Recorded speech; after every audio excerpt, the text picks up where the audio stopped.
a cold-blooded murder of 27-year-old Colombian footballer Andres Escobar, who was gunned down in a Medellin car park just days after poking the ball past his own keeper in a World Cup game in 1994, remains one of the most shocking incidents in the history of the game. In this video, we look back over those fateful moments of tournament football and place them in the context of the influence of narco-terrorism on the Colombian game. We'll show how a hugely talented team became paralyzed by fear and how one of its leaders was needlessly slain for standing his ground.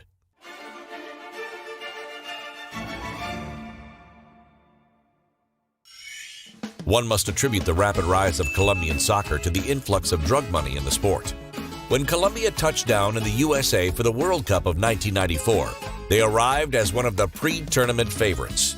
This was an unusual thing to say about a team with little to no footballing pedigree.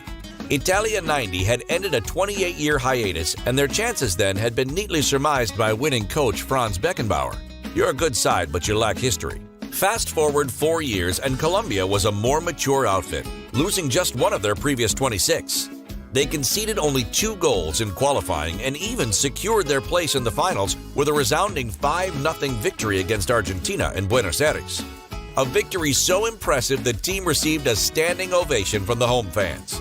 They had players that excited in Valderrama, Asprilla, Rincon, and players who brought solidarity in Alvarez and Andres Escobar, a classy operator set to become the first Colombian to play for Milan after an approach from Fabio Capello.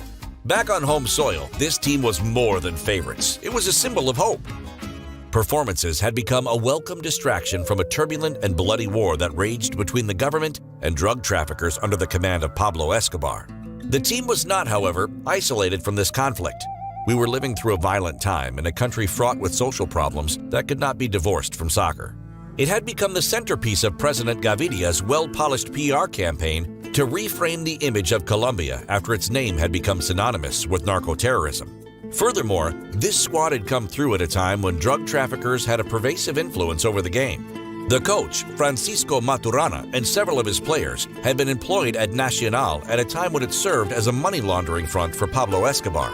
The huge sums of cash that flowed through the club had an impact, and Nacional became the first Colombian team in history to win the hallowed Copa Libertadores. The introduction of drug money in football allowed us to bring in great foreign players and keep our best players from leaving. The result was that our level of play took off.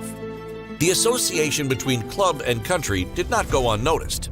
Colombia is the only national team able to train on a daily basis because the squad is so rooted at Atlético Nacional. The strength of those links were still no match for the political climate on the eve of USA 94. An already ferocious war had spiraled with the advent of a new counterpoint to Pablo Escobar's empire, Los Pepes. Backed by American and Colombian special forces, Los Pepes waged a terrifying, violent, and ultimately successful campaign. In December 1993, Pablo Escobar was captured and killed.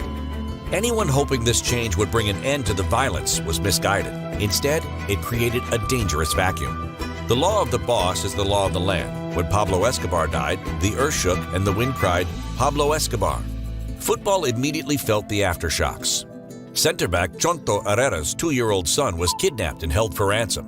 Such activity was outlawed under the rule of Pablo Escobar. We're trying not to focus on the violence. The only way we'll play well in the World Cup is by focusing on the game. This proved easier said than done as things got off to the worst possible start in their opening fixture against Romania. Faced with counter-attacking tactics, the South Americans struggled. A brace from Milan's Florin Raducioiu and a superb long-distance effort from Gheorghe Hagi proved too much for Maturana's team, who succumbed to a 3-1 defeat. The mood among the players was low, but not disconsolate, as they knew they had the tools to win their next match against the USA. However, the atmosphere was immediately transformed by the news that Chonto Herrera's brother had been killed in Medellin. Preparations for the must-win game against the USA were then further disrupted by death threats. A welcome message on the TV in each hotel room had been replaced with an ultimatum. If Barrabas Gomez played, they'd kill us all. It is understood this message came from club owners who wanted to see their own assets placed in the World Cup shop window. Distraught and backed into a corner, Coach Maturana dropped the player he considered integral to his side. Worried staff called loved ones back home. Police guards kept watch over their families. Colombia came out swinging against their North American opponents, and on a different day, they would have taken the lead. The post and a goal line clearance kept things level until the 35th minute, when John Harkes sent South American center backs scrambling towards their own goal with a low ball from a deep position. Andres Escobar had a decision to make: deal with the danger or take the risk. Straining, he reached an outstretched leg towards the ball and poked it past the stricken goalkeeper, Oscar Cordoba. Colombian hearts sank. The challenge became insurmountable just before the hour when a strike from Ernie Stewart all but settled the affair. The match finished 2-1. Despite victory over Switzerland in their final group game, Colombia fell at the first hurdle and left the USA under a dark cloud. Los Cafeteros landed into great uncertainty. Each player was assigned police protection. The coach immediately announced his resignation, and a string of players followed his lead. Haunted by his mistake but desperate to stand tall, Andres Escobar wrote a column in a Bogotá newspaper. "Life doesn't end here. We have to go on. Life cannot end here. No matter how difficult it is, we must stand back up. Let us please maintain respect." His pleas fell on deaf ears. After 9 days in hiding, Escobar decided to start living again. Before stepping out into the world, he sought the advice of his longtime coach. "I said, be very careful. The streets are dangerous. Andres, stay home." The advice was ignored. Accompanied by friends, he ventured to El Indio nightclub. After a peaceful start, he was eventually subjected to abuse, some of it homophobic, from a section of revelers. Escobar engaged them, and the dispute, still peaceful at this stage, spilled into the club car park. He entered his vehicle before approaching the group for a final, fateful time. He was shot in the back 6 times and pronounced dead 45 minutes later. An outpouring of grief and outrage followed. An estimated 100,000 people attended Escobar's funeral. A monument has since been erected in his name. There's been much speculation about the reasons behind this assassination. Some touted gambling debts, but it now appears the most likely cause is that he was executed by drug traffickers emboldened by the removal of Pablo Escobar. Standing up to them cost Andres Escobar, a devout, humble player known commonly as the Gentleman, his life. His murder spelled the end of drug money in Colombian football. High-profile arrests were made, and the funds dried up. Without money, our soccer receded into nothing. Colombia reached the World Cup in 1998, but it would be their last appearance for 16 years. Coach Maturana enjoyed a reprieve in 2001 when he returned to lead his country to the Copa America title.